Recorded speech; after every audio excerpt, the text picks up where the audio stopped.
But Putin, up to that point, is still, he's a pretty good compartmentalizer, I can tell you from my experience in dealing with him. And so in one breath, he can sit across the table and say, I know what you're doing, and we're going to stop you, and we are going to stop this revolution that you're trying to do. I've had that experience with Mr. Putin a couple of times. With other people sitting in the room not coming to my defense, but actually some did, some didn't. Then in the next breath you can say, the most important thing in U.S.-Russia relations in the last 20 years is the deal we cut with ExxonMobil. And that is the future of U.S.-Russia relations, right? And so I would say the period of 2012 to February of 2014, those are the dual instincts and dual preferences of Putin, not looking for any grand cooperation with us.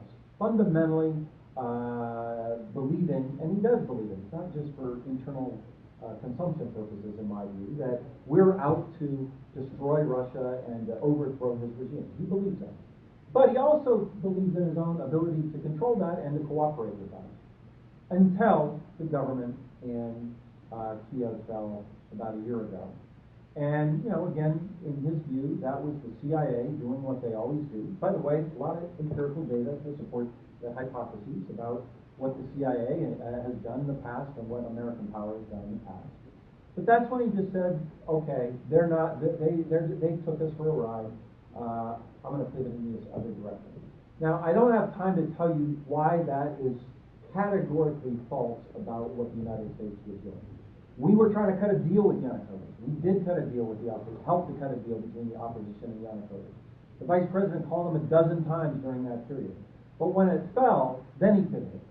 And in my view, that's when he pivoted for good. We are now, in an ideological term, we're the imperial West, the decadent West, the Nazi-supporting United States. And he is in a fight, in his view, I think, for the rest of his time in office with that enemy. That's the way I think he's thinking now.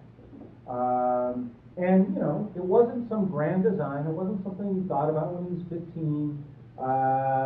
In my view, it changed over time, his view about the world in the United States. But that's where he is now.